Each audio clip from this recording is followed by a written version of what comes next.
Feelings లేవు. నాకు అసలు నువ్వంటే ఇష్టమే లేదు. సో ప్రేమ దొంగే, పెళ్లి దొంగే. జీవితాంతం ఇలాగా బాధపడుతూనే ఉండాలి. నీ బాధను చూసి మీ తల్లిదండ్రులు కూడా బాధపడుతూనే ఉండాలి. అవి బాధ తట్టుకోలేక నాన్నకు పెరాలసిస్ వచ్చింది, బెడ్ మీద పడిపోయాడు. భార్యాభర్తల సంబంధం అది ఉందా, అది లేదా?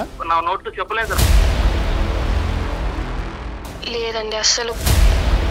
ప్రతి రోజు ప్రతి సెకండ్ నాకు ఇలా గుర్తుతున్నట్లు ఉంటుంది మేడం.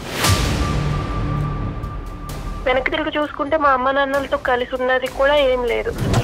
ఏ పెళ్లికి ముందు ఈ లిస్ట్ అడగలేకపోయావా? ఏంటంటే విడాకులు తీసుకుని నువ్వు హ్యాపీగా ఉంటే మాకు అదే చాలు అన్నట్టుగా మాట్లాడుతున్నారు వాళ్ళు.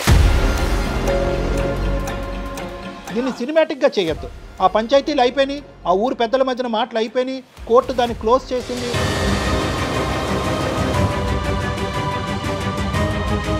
అదే మా నాన్నని బెడ్ మీద చేసిన తర్వాత నాకు జీవితం అయితే నేర్పించింది. ఇప్పుడైతే మాట్లాడినా కూడా మాట్లాడటం లేదు సార్. నీ పాత్ర కూడా ఉంటది దీంట్లో. ఊరికే నేను పంపించింది అనుకుంటున్నావా? అసలు కనీసం నన్ను చూస్తున్నావా, పట్టించుకుంటున్నావా, దగ్గరికి వస్తే వెళ్ళిపోతున్నావు. అంటే ఇప్పుడు నీకు రిలేషన్షిప్ అంటే టచింగ్ ఉండాల్సిందే ఏంది? ఏ అదే కావాలని ఎక్కడుంది? మరీ మాట్లాడకు విజయ్, అర్థం పర్థం లేకుండా అమ్మాయి పరువు తీసే ప్రయత్నం చేయొద్దు. ముక్కు నేలకు రాసిన నెక్స్ట్ క్షణమే నేను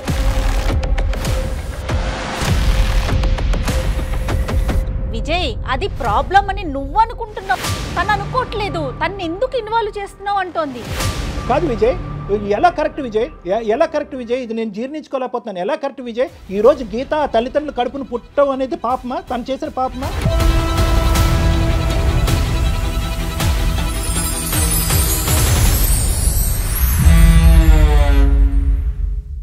సికింద్రాబాద్లోని doctor Narayana college of hotel management లో 100% job guarantee. 966365 doctor Narayana hotel management college వారు సమర్పించు అందమైన జీవితం కార్యక్రమానికి స్వాగతం. నమస్తే కళ్యాణ్ గారు. కళ్యాణ్ గారు, మనకి గీత అని మెయిల్ చేశారండి. వైఫ్ అండ్ హస్బెండ్ మధ్య ఇష్యూ, ఇద్దరు రిలేషనే, ఏరి కోరి పెళ్లి చేసుకున్నారు. రీజన్స్ వింటే చాలా సిల్లీగా అనిపించినాయి అండి నాకైతే అమ్మాయి పెట్టిన మెయిల్ ప్రకారం చూస్తే. సో ఇమీడియట్గా వైఫ్ అండ్ హస్బెండ్ మధ్య ఇష్యూ కాబట్టి మీరు మాట్లాడాల్సిందే అనిపించింది. తను నెంబర్ మనకి పాస్ చేసింది, నేను ఒకసారి కాల్ చేసేస్తాను.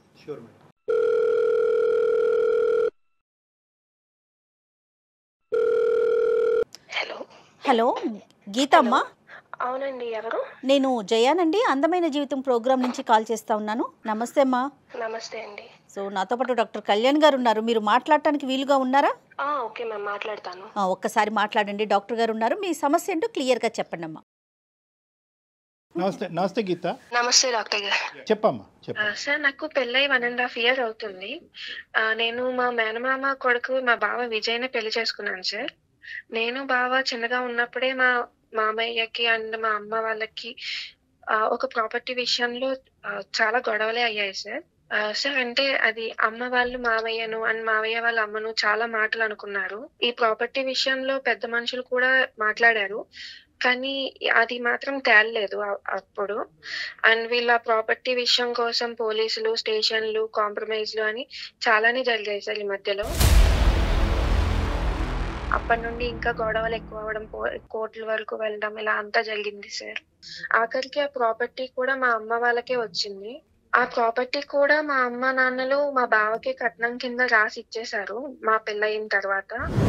15 సంవత్సరాల నుండి అమ్మ వాళ్ళకి మావయ్య వాళ్ళకి మధ్యలో మాటలు అవి ఏమీ లేవు సార్. పెళ్లి చేసుకున్న తర్వాత నుండి 1.5 year నుండి చూస్తున్నా, బట్ కలవట్లేదు, మాట్లాడడం లేదు. ఏదో ఒక బొమ్మని చూసినట్టు, ఏదో ఒక వస్తువుని చూసినట్టు చూస్తున్నారు తప్ప అసలు పట్టించుకోవడం కూడా లేదు. కానీ విజయ్ వెంటబడి నిన్ను చేసుకున్నాడమ్మా. అవునండి, మనం కలిస్తే వాళ్ళ గొడవలన్నీ పోతాయి, కుటుంబం అంతా ఒకటవుతుంది అని ఒప్పించి మరీ పెళ్లి చేసుకున్నారు. అదే వాళ్ళ సైడే వాళ్ళే ముందుకొచ్చారు. తనే ముందుకొచ్చాడు. ఇప్పుడు ఏంటంటే మా పెళ్లి అయితే వాళ్ళు కలుస్తారు అన్న ఉద్దేశంతో పెళ్లి చేసుకున్నాము. మరి పెళ్లి తర్వాత కలిసారమ్మా? కలిసారండి. కాదమ్మా గీత, ఇది ఒక చిన్న డెలికేట్ ఇష్యూ కదా. 2 కుటుంబాలు కలుస్తాయని చెప్పి అప్పటి వరకు మాట్లాడుకొని మీరిద్దరూ ఏ విధంగా ఇష్టపడ్డారు? అంటే నీకంటూ ఒక ఒపీనియన్ ఉంటుంది కదా, అంటే చాలా గొడవలు వేస్తాయి, పోలీస్ స్టేషన్లు, కోర్టుల వరకు, అవమానాల వరకు వెళ్ళుంటాయి కదా.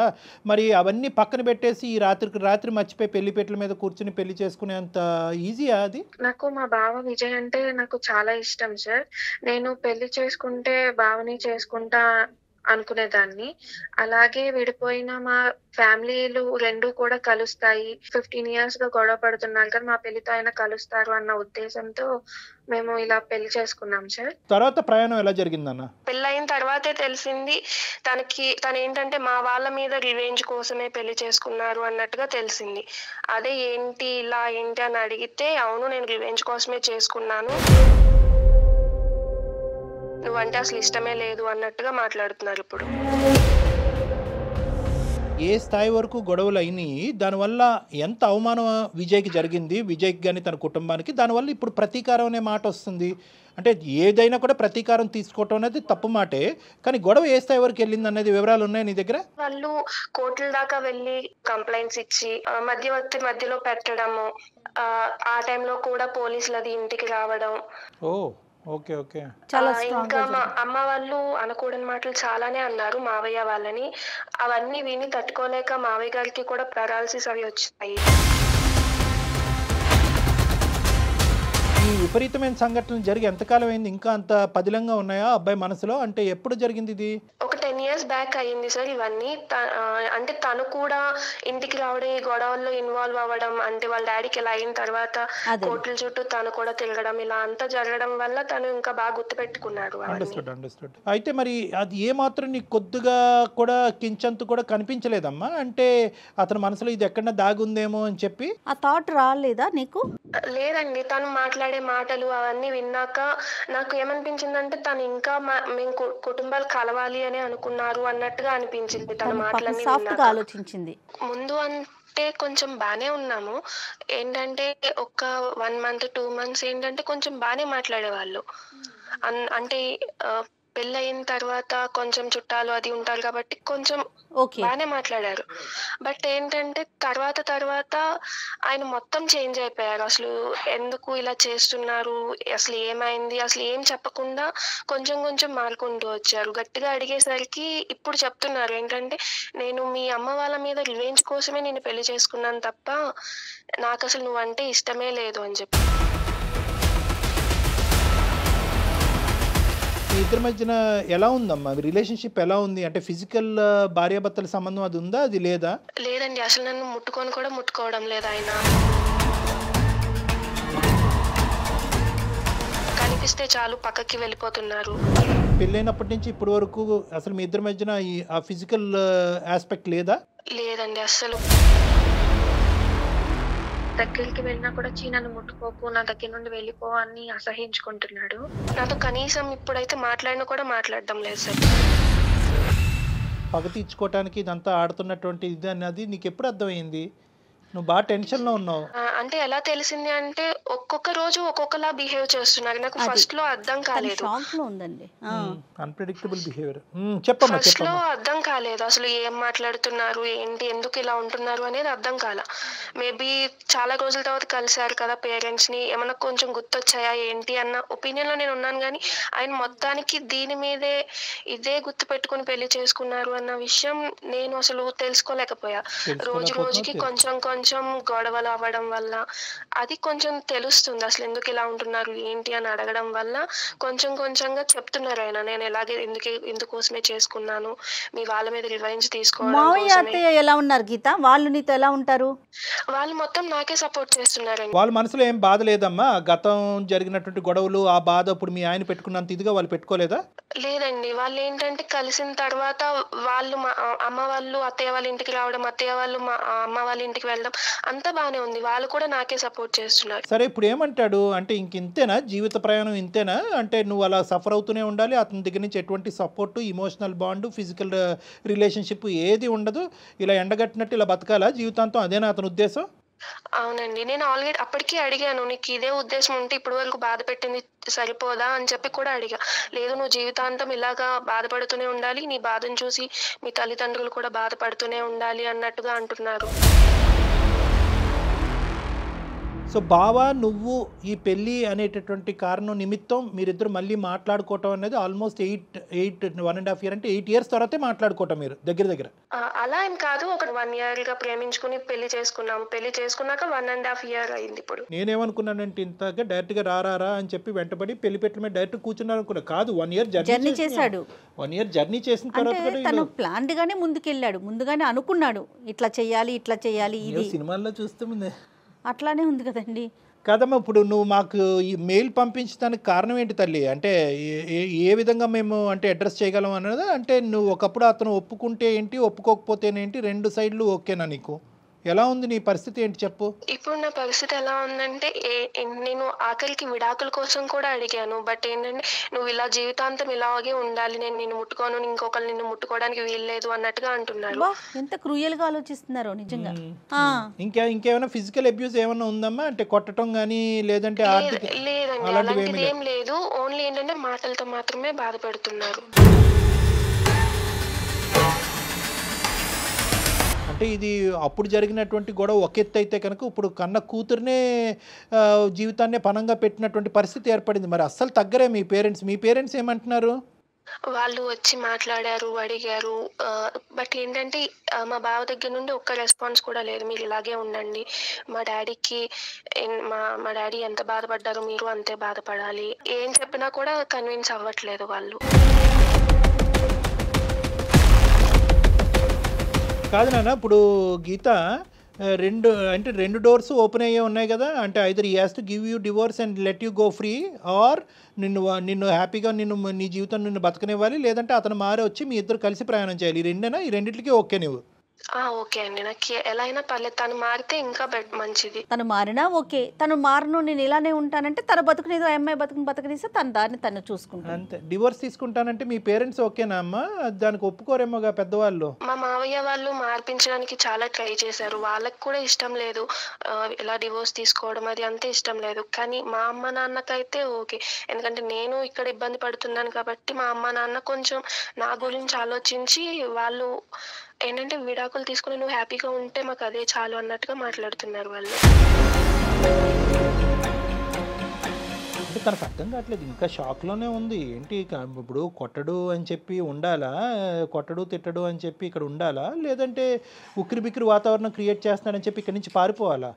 ముందు నువ్వు వెనకతలు గొయ్యి అమ్మాయి పరిస్థితి. ఇప్పుడు సమాజం బయటకు వెళ్ళింది అనుకోండి, ఆడపిల్ల ఏమో అంత చక్కగా ఉంటాడు విజయ్, ఉద్యోగం చేసుకుంటున్నాడు, పువ్వుల్లో పెట్టి చూసుకుంటాడు, నీకేం మాయరోగం అమ్మాయి, ఎందుకు వదిలేవని అంటారు. సో ఇప్పుడు at the end of the day ఈ అమ్మాయి ఇక్కడ ఉండలేదు, బయటకు వెళ్ళి సమాజానికి సమాధానం చెప్పుకోలేని పరిస్థితి. అయినా కానీ డివోర్స్ అడుగుతున్నావు, చాలా ధైర్యంగానే అడుగుతున్నావు. Hats off. ఆ ఒక్క విషయానికి నిన్ను మెచ్చుకోవాలి. ఎందుకంటే చాలామంది ఆడపిల్లలు సరే ఇక్కడే తేల్చుకుంటాను, నా లెక్క ఇంకేముంది, ఇలా కట్టబెట్టారు కాబట్టి ఇంకెలాగే బ్రతుకుతుంటాను. అట్లీస్ట్ నువ్వు బాగా మాట్లాడుతున్నావు, ఆ విధంగా ఆలోచిస్తున్నావు, కానీ అతను ఎంతవరకు దాన్ని అంగీకరిస్తాడు అనేది మనం చూద్దాం. మరి అతనితో మాట్లాడదామా? విజయ్తో మాట్లాడదాం. ఏమా మాట్లాడదామంటావా గీత? ఓకే అండి, మాట్లాడదాము. కనెక్ట్ చేసినప్పుడు ఒక మాట చెప్పు, ఇట్లా అందమైన జీవితం డాక్టర్ కళ్యాణ్ గారు ఉన్నారు అనేసి. ఏమా? ఓకే అండి, ఓకే చెప్పి కనెక్ట్ చేసి చూద్దాం, ట్రై చేసి చూద్దాం. Okay. The person you are speaking with has put your call on hold. Please stay on the line. Hello hello బావా, మన మధ్య ఉన్న ప్రాబ్లం కి ఏదైనా సొల్యూషన్ దొరుకుతుందేమో అన్న ఉద్దేశంతో సుమన్ టీవీ అందమైన జీవితం ప్రోగ్రామ్ కి అప్రోచ్ అయ్యాను. సార్ వాళ్ళు కాల్లో ఉన్నారు, ఒకసారి సార్ వాళ్ళతో మాట్లాడవా బావా? నువ్వు ఎందుకు అక్కడికి? ఎందుకు సంసారం ఏమన్నా వీధిలో పెడుతున్నా ఏంటి? నేను ఎక్కడ పెట్టాను? ఆల్రెడీ నువ్వే తీసుకొచ్చావు కదా వీధిలోకి, ఇంకా నేనేం పెట్టడం? ఏదైనా ఉంటే మూసుకొని వచ్చి ఇంటికి వచ్చి మాట్లాడు. విజయ్, సారీ నాన్న, నేను డాక్టర్ కళ్యాణ్ చక్రవర్తి, సుమన్ టీవీ అందమైన జీవితం నుంచి కార్యక్రమం నుంచి మాట్లాడుతున్నాను. నేను నా పక్కన జయ గారు కూడా ఉన్నారు. అమ్మాయి ఏంటంటే ఒక ప్యానిక్లో ఉంది విజయ్. అంటే ఏంటంటే ఇప్పుడు ఎంతో ఇష్టపూర్వకంగా పెళ్లి చేసుకుంది, అన్ని గొడవలైనా కూడా కుటుంబం మధ్యన ఆ స్థాయి పోలీస్ స్టేషన్ గడపలు తొక్కినటువంటి స్థాయి గొడవలైనా కూడా మీరిద్దరూ ప్రేమించుకుని 1 year ప్రయాణం చేసిన తర్వాత ఇప్పుడు పెళ్ళైనటువంటి 1.5 year జర్నీలో మధ్యలో మీరేంటంటే కనుక నాకు పూర్తి స్థాయిలో నువ్వు అంటే పూర్తి ఏంటండి 100% నాకు ఇష్టం లేనటువంటి పెళ్లి, కష్టమైన పెళ్లి, కేవలం రెవెంజ్ గురించే చేసుకున్నాను అనే మాట అన్నారంట. అది ఆ అమ్మాయి ఇంకా జీర్ణించుకోలేకపోతుంది. ఆ అమ్మాయికి పదాలు కూడా రావట్లేదు, తన బాధను మాకు ఎక్స్ప్రెస్ చేయడం కూడా తనకు అర్థం కావట్లేదు. నీ వర్జన్ ఏంటి నాన్న అసలు? విజయ్, ఏం జరుగుతుంది ఇక్కడ? సార్ యాక్చువల్గా ఏమైందంటే సార్, మాది చిన్న కుటుంబం సార్. నేను అమ్మ నాన్న ఉండేవాళ్ళము.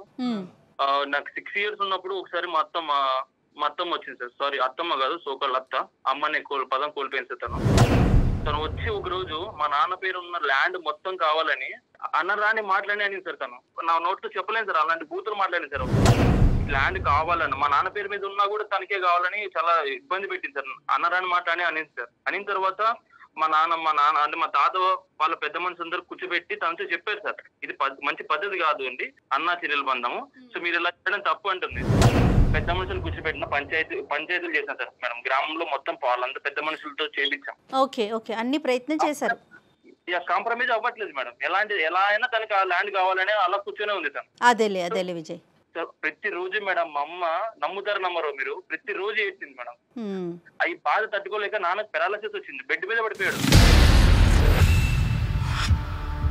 తనకి బాత్రూమ్కి వెళ్ళాలన్నా ఇక్కడ ఏ చిన్న వెళ్ళాలన్నా ఒక పర్సన్ కావాలి. అబ్బా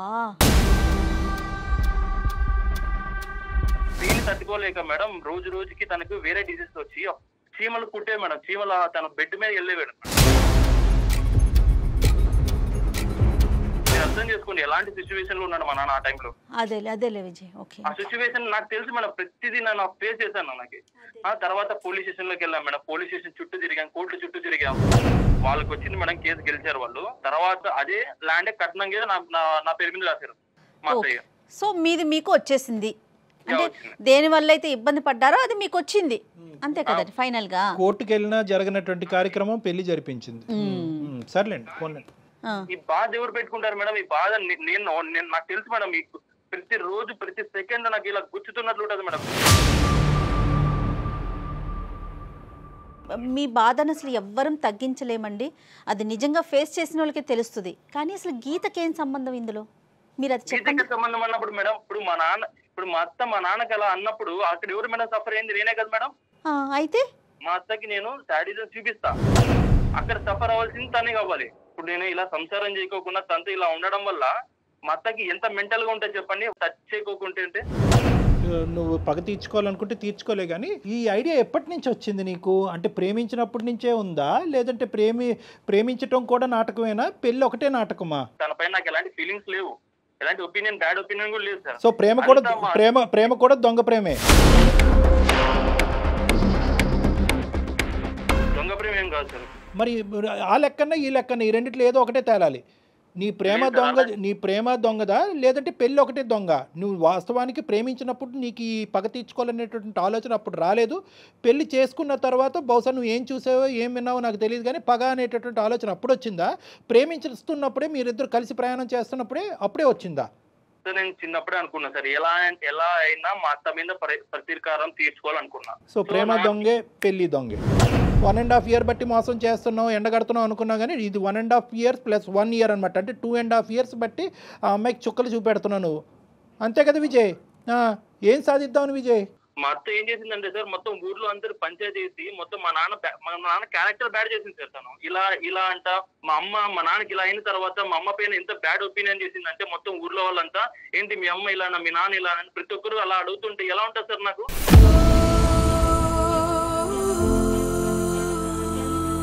మా అత్త ఎలాగైనా మా నాన్నకు మా అమ్మకు నాకు క్షమాపణ చెప్పాలి. క్షమాపణ ఇన్ ద సెన్స్ తను మా ఇంటికి వచ్చి మా రిలేటివ్స్ అందరి ముందర నా కాలు, మా అమ్మ మా నాన్న కాలు పట్టుకొని ముక్కుకు నేలకు రాసిన తర్వాత నెక్స్ట్ సెకండ్ డే నేను సంసారం చేస్తాను. ఇంకేమైనా ఉన్నాయి లిస్ట్ లో? ఉన్నాయి సార్, చాలా ఉన్నాయి సార్. ఏ పెళ్లికి ముందు ఈ లిస్ట్ అడగలేకపోయావా? ఇక్కడ రెండు ఆస్పెక్ట్స్ మనం చూసుకుందాం అన్న విజయ్. ఒక్క 2 నిమిషాలు నా వయసుకు కానీ నా అనుభవానికి కానీ గౌరవిస్తూ ఒక 2 నిమిషాలు విను. ఇక్కడ 2 ఇష్యూస్ ఉన్నాయి. ఒకటి, మీ జీవితంలో మీ తల్లిదండ్రులకి జరిగినటువంటి అన్యాయం, మీ తల్లిగారికి జరిగినటువంటి అవమానం అవనివ్వండి, లేదంటే నాన్నగారు మంచాన పట్టడం అనివ్వండి, జీవితాంతం అమ్మ నాన్నగారికి సేవ చేయటం, చిన్నప్పటి నుంచి నీకంటూ ఒక సంతోషం పోయింది, ఈ కోర్టు కేసు వల్ల ఒక సంతోషం పోయింది, ఒక పిల్లవాడుగా నువ్వు అనుభవించవలసినటువంటి ఆనందాలు అన్నీ పోగొట్టుకున్నావు. దీనికి మాకు పూర్తి స్థాయి స్థానుభూతి ఉంది, నన్ను అందులో డౌటే లేదు. ఎందుకంటే కనుక ఇప్పుడు ఆ రోజులు నాకు తెలుసు. ఇప్పుడు ముక్కు నెలకు రాస్తుందో తల చెట్టుకు రాస్తుందో అదంతా నాకు తెలియదు, కానీ నువ్వు పోగొట్టుకున్నటువంటి రోజులు మీ అత్త జీవితంలో తీసుకురాలేదు. అదేవిధంగా ఇక్కడ నువ్వు గుర్తుపెట్టుకోవాల్సింది ఏంటంటే, గీత ఇప్పటికీ కూడా తను కూడా అప్పుడు చిన్నపిల్లే, బహుశా నీకంటే ఇంకా చాలా చిన్నపిల్ల. ఆ అమ్మాయి కూడా అనుభవాలు చూసింది. మీ అత్త ఒక 2 మాటలు అంటే కనుక మీ నాన్న ఒక 3 మాటలు అని ఉంటారు. ఆ గొడవలు రోడ్డుని ఎక్కినాయి, పంచాయతీలు జరిగినాయి, ఆవిడ ప్రాపర్టీకి ఆస్తిపడింది. సరే, ప్రాపర్టీకి ఆవిడ ఎందుకు ఆస్తిపడింది, దాని పూర్వపరాలు ఏంటనేది ఈరోజు ప్రస్తావన కాదు. గీత కూడా అనుభవించలేదని నువ్వు అనుకుంటున్నావా? గీత, నువ్వు చెప్పమ్మా, మీ ఇంట్లో ఎలాంటి ప్రాబ్లమ్స్ ఫేస్ చేశారో అప్పుడు అసలు నీకు తెలుసా, ఊహ ఉందా? ఏంటంటే ఆ గొడవల వల్ల నేనైతే నా పేరెంట్స్ కి కూడా దూరంగా వెళ్లి హాస్టల్లో ఉండాల్సి వచ్చింది. కనీసం ఇంట్లో ఉండి వాళ్ళ అమ్మ నాన్న దగ్గర ఉండి కనీసం వాళ్ళ ప్రేమనన్నా పొందారు. బట్ నాకైతే వెనక్కి తిరిగి చూసుకుంటే మా అమ్మ నాన్నలతో కలిసి ఉన్నది కూడా ఏం లేదు. ఇప్పుడు పెళ్లి చేసుకుని వచ్చి ఒక ఇంట్లో ఉన్నాననే గానీ ఇప్పుడు కూడా నన్ను పట్టించుకోవట్లేదు. ఇప్పుడు నేను ఎక్కడికి వెళ్ళి ఉండాలి, అసలు ఏం చెయ్యాలి, ఎవరి దగ్గరికి వెళ్తే నా ప్రాబ్లం సాల్వ్ అవుతుంది, అసలు ఏం తెలియకుండా ఉన్నాను మ్యామ్. అందుకే నేను కూడా మీ దగ్గరికి అప్రోచ్ అయ్యాను. ఇప్పుడు విజయ్, నీకు ఇక్కడ ఒక పాయింట్ కనెక్ట్ అవుతుందా? అంటే నేను ఇక్కడ అంటే నీ ఇమోషన్ నీకు ఉన్నాయి, ఇంట్లో జరిగినటువంటి పరిస్థితులకి చాలా భయంకరమైనటువంటి పరిస్థితులు. నిజంగా మీ నాన్నగారిని నేను కళ్ళతో చూడలేదు, కానీ ఊహించుకుంటూనే నువ్వు డిస్క్రైబ్ చేసినటువంటి అంశాలను ఊహించుకుంటూనే నా మనసు తరుక్కుపోతుందన్న. చాలా బాధ. ఏంటంటే దట్స్ ఆన్ హ్యూమానిటేరియన్ గ్రౌండ్స్ చాలా బాధ. అంటే మానసికంగా ఒక మనిషి మీద పడేటటువంటి ఒత్తిడి, సొంత కుటుంబ సభ్యుల దగ్గర నుంచి పడేటటువంటి ఒత్తిడి ఎప్పుడైతే పరువు రోడ్డుని బజారున పడతాదో అప్పటి వరకు పరువు కలిగినటువంటి కుటుంబం ఒక పెద్ద మనిషి మానసికంగా ఏ స్థాయిలో దెబ్బతింటే కనుక అతని నరాలు బలహీనపడి పారాలిసిస్ వస్తుంది అనేది నేను అర్థం చేసుకోగలను ఒక మానసిక వైద్య నిపుణుడు. ఇంకోటి ఎలా అంటే సార్, నేను పడిన క్షోభ కంటే తను ఇప్పుడు ఇంకా 1% సార్ ఇంకా ఉండే తను 1%. అది ఎలా డిస్క్రైబ్ చేస్తావమ్మా విజయ్? సార్ నేను ఫేస్ చేస్తాను సార్, నాకు తెలుసు సార్. ఇప్పుడు మీరు అదే నా సిచ్యువేషన్ లో వేరే ఉంటే ఇలా కాంప్రమైజ్ అయ్యాలి. ఎవరున్నా కూడా బాధే, ఓకే. కానీ ఆ బాధ తర్వాత ఆ బాధ వల్ల ఏర్పడేటటువంటి ప్రతీకార ధోరణిలోనే నీ వ్యక్తిత్వం నా వ్యక్తిత్వం అనేది డిఫరెంట్ ఉంది నాన్న. బాధ అందరిది ఒకటేనన్న. ఈరోజు నువ్వు ఇది తూకం వేయద్దు. ఆ అమ్మాయి ఎంత బాధపడింది, ఈరోజు ఆ అమ్మాయి బహుశా ఈ ఇంట్లో ఉంటే కనుక ఆ అమ్మాయి నిన్ను వచ్చి ప్రేమించి ఆ అమ్మాయి పగ తీర్చుకోవచ్చు కదా. కానీ ఆ అమ్మాయి ప్రేమకు దూరం అయింది. తల్లిదండ్రులు ముందుగా ఆలోచించి ఈ గొడవలన్నింటి మధ్యన ఆడపిల్ల ఉండకూడదు అనేటటువంటి ఉద్దేశంతో హాస్టల్లో పెట్టారు. తన ప్రేమను మిస్ అయింది కదా. బహుశా ఏంటంటే ఆ అమ్మాయి ఇంట్లో ఉండుంటే కనుక నీకంటే వాళ్ళ తల్లిదండ్రులు పడినటువంటి బాధను నీకంటే ఎక్కువ వివరంగా చెప్పేది. ఇందాక నుంచి నాకు అర్థం కావట్లేదు. బాధపడ్డాను, కొట్లాట జరిగింది, కానీ నాకు ఆ వివరాలు తెలియదు అనేది ఇప్పుడు నాకు క్లియర్ వచ్చింది. ఈ అమ్మాయిని తీసుకెళ్లి హాస్టల్లో పెట్టారు. నీ ఆలోచన శైలి తప్పు అనో లేదంటే నీ బాధ తప్పు అని అనట్లేదు, కానీ నువ్వు వెళ్ళేటటువంటి యాక్షన్ ప్లాన్ ఏదైతే ఉందో అది మానవతా దృక్పథం నుంచి చాలా దూరంగా వెళ్ళిపోతుంది. చాలా దూరంగా కాదమ్మా, నువ్వు ఫేస్ చేసిన ఆ బాధ, ఆ పెయిన్ ని ఎదుటోళ్ళు కూడా ఫేస్ చేయాలని కోరుకోవటం ఎంతవరకు కరెక్ట్ చెప్పు? లేదు మేడం, నా పర్స్పెక్టివ్ లో అది కరెక్టే మేడం. అసలు కాదు విజయ్, ఎలా కరెక్ట్ విజయ్? ఇది నేను జీర్ణించుకోలేకపోతున్నాను. ఎలా కరెక్ట్ విజయ్? ఈ రోజు గీత తల్లిదండ్రులు కడుపును పుట్టడం అనేది పాపమా? తను చేసిన పాపమా?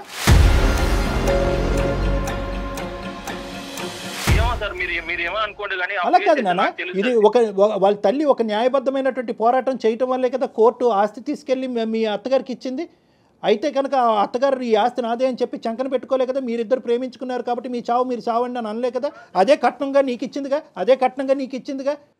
ఇప్పుడు ఇచ్చింది సార్. కాదు సార్, ఇప్పుడు అదంతా ఆ ప్రాబ్లమ్స్ అన్ని ఫేస్ చేసిన తర్వాత కూతుర్ని ఇచ్చేసి ఆ ప్రాబ్లమ్స్ మర్చిపోతే ఎలా మర్చిపోతాం సార్? నువ్వు మర్చిపోగలవా లేదా అనేటటువంటి కాన్సెప్ట్ కాదు నేను అనట్లేదు. ఇది ఎప్పుడు చల్లారుతుంది? నేను జీవితాంతం ఇలాగే ఉంటాను, వాళ్ళ కడుపును నువ్వు పుట్టినందుకు నువ్వే ఎలా బాధపడాలి, నువ్వు బాధపడుతూ ఉంటే కనుక వాళ్ళు నరకం అనుభవించాలి, నేను విడాకులు ఇవ్వను, చస్తే ఇక్కడే చావు అనేటటువంటి పద్ధతి ఏంటి నాన్న? ఎప్పుడు చల్లారుతుంది నీ పగ? అసలు నీ పగ అనేటటువంటి దానికి మీనింగ్ ఉందా? మా నాన్న బైక్ ఎక్కి నేను ఇది ప్రపంచం చూశాను సార్. అదే మా నాన్నని బెడ్ మీద చేసిన తర్వాత నాకు జీవితం ఏదో నేర్పించింది.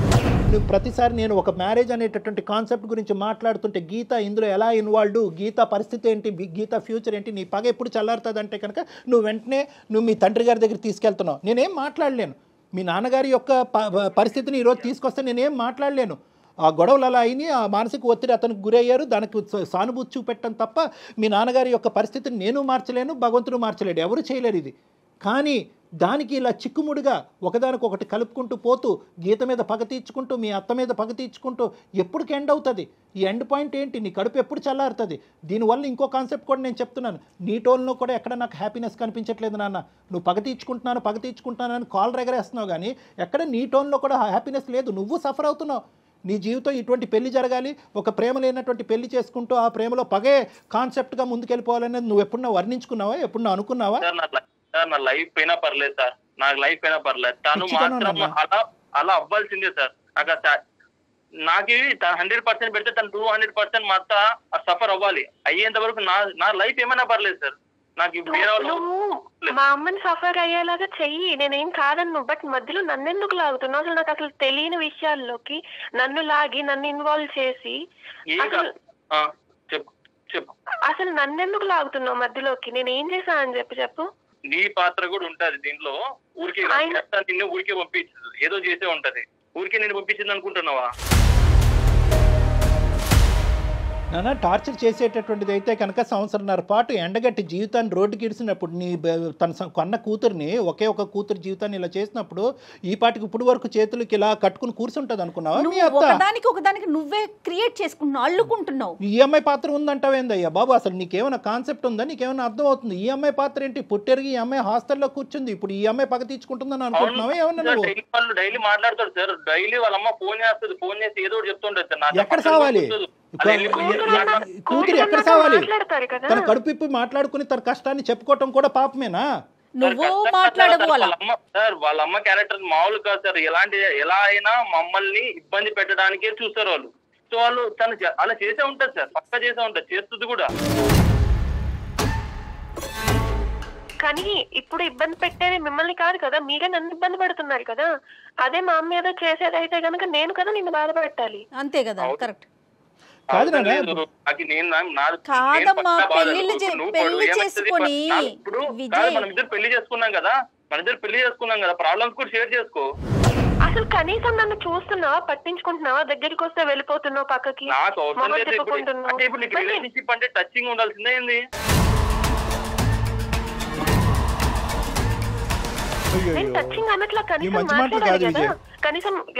ఇది నాగరికంలో మాట్లాడే మాటలు కాదు విజయ్. టచ్ కావాలి అనేటటువంటి కోరుకోవటం తప్ప ఒక ఆడపిల్ల భర్త దగ్గర నుంచి తప్ప విజయ్? నీ డెఫినేషన్ ఏంటి? ఒక భాగం అంతే సార్, కానీ అదే కావాలనేది తప్పు. అదే కావాలని ఎక్కడుంది? మరీ మాట్లాడకు విజయ్. అర్థం పర్థం లేకుండా అమ్మాయి పరువు తీసే ప్రయత్నం చేయొద్దు.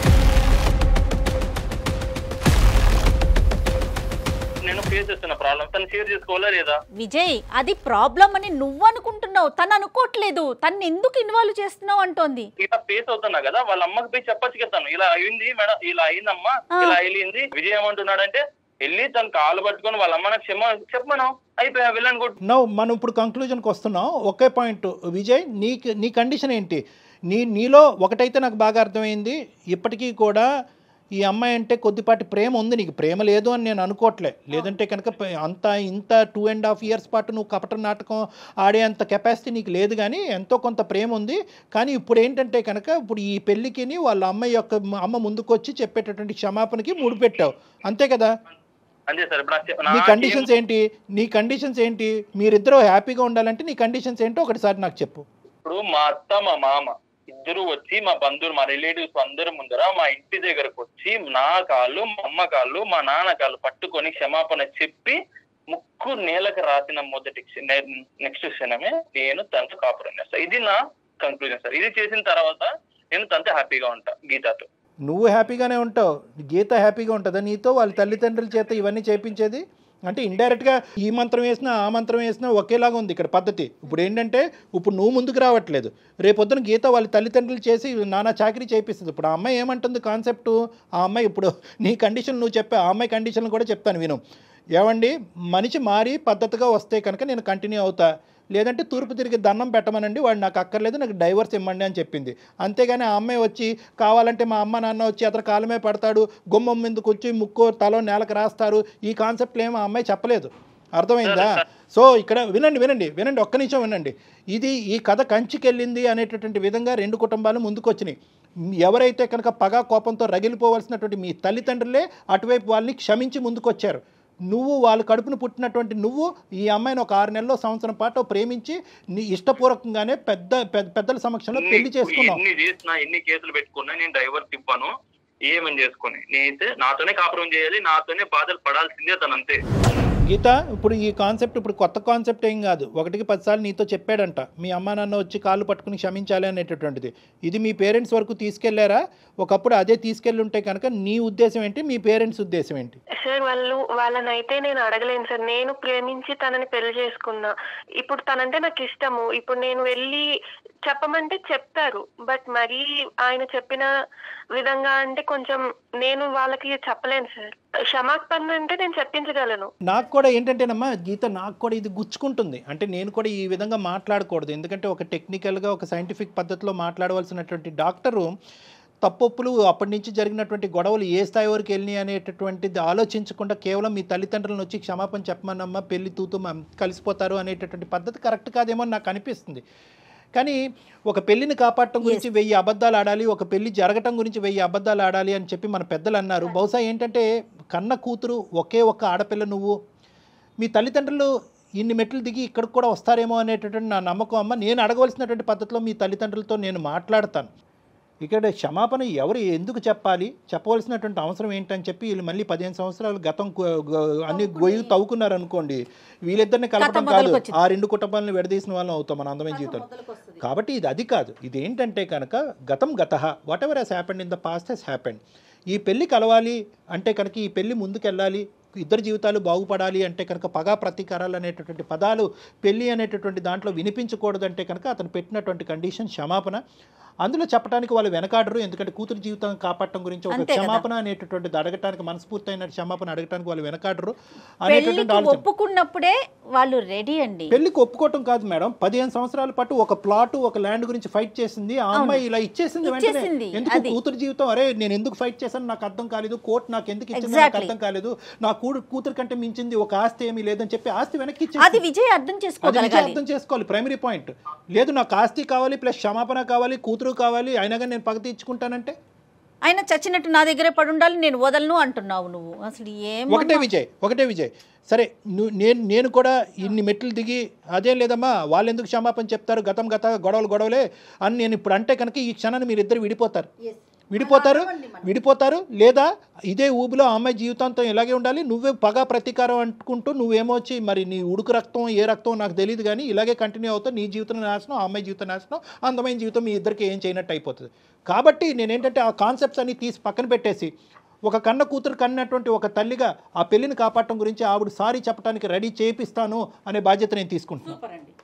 కానీ నువ్వు దీన్ని పెద్ద సినిమాటిక్గా చేయొద్దు ప్లీజ్ విజయ్, దీన్ని సినిమాటిక్గా చేయొద్దు.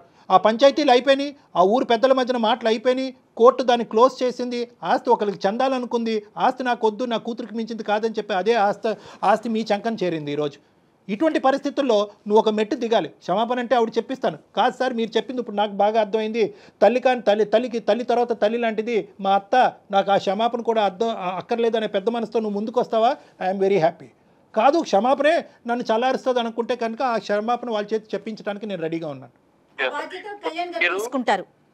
సార్ ఇప్పుడు మీరు ఇంత టైం తీసుకొని మా రిలేషన్షిప్ లో ఇంత మంచిగా చెప్పారు సార్. నాకు రియల్ గా చెప్తున్నా, ఏదో మీరు చాలా అంటే మా నాన్నే నాకు ఇలా చెప్తున్నారు అంటే మా ఫ్యామిలీ మెంబర్ గా మీరు ఇలా చెప్తున్నారు సార్. రియల్ గా ఓకే సార్, మీరు చెప్పిన దానికి నేను కాంప్రమైజ్ అవుతాను.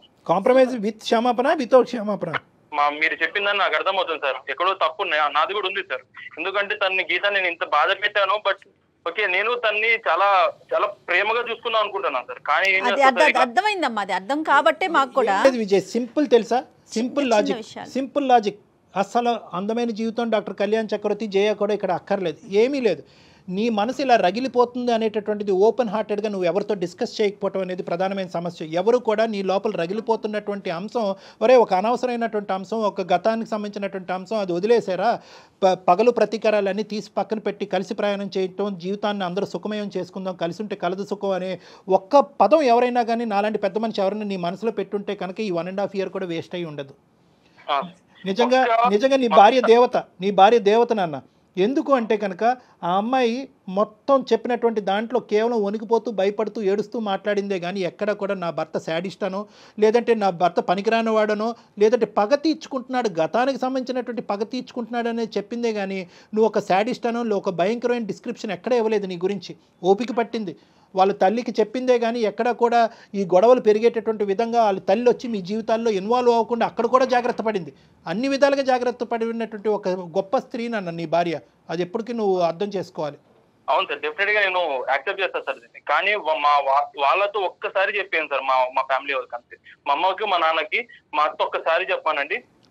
ఏమో మనకు తెలియదు, ఈ పాటికే చెప్పేసుకున్నారేమో వాళ్ళు అంత హ్యాపీగా మాట్లాడుకుంటున్నారంటే. సరే నీ కోరిక మేరకు నేను ఒక్కసారి ఇరువైపుల తల్లిదండ్రులతో ఒకసారి మాట్లాడతాను, వాళ్ళందరూ కూర్చుని నీతో పాటు మాట్లాడతారు, వాళ్ళందరి మధ్యన ఎటువంటి విద్వేషాలు వైషమ్యాలు లేవు అని చెప్పి క్లియర్ కట్గా నీకు చెప్తారు.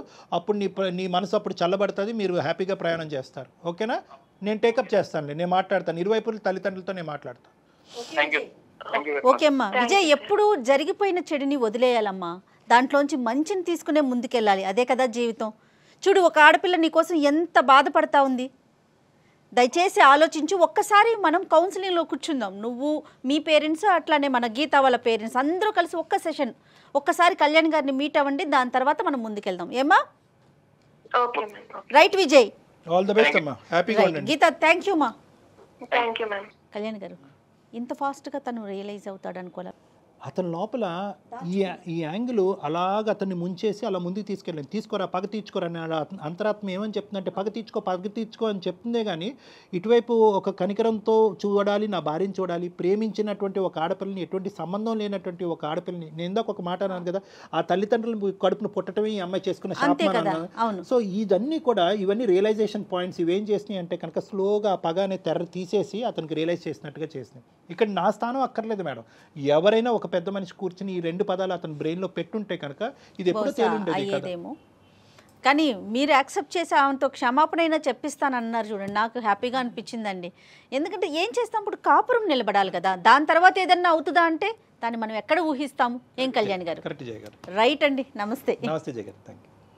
సంతోషం. సికింద్రాబాద్ లోని doctor Narayana college of hotel management లో 100% జాబ్ గ్యారంటీ. 9663653653.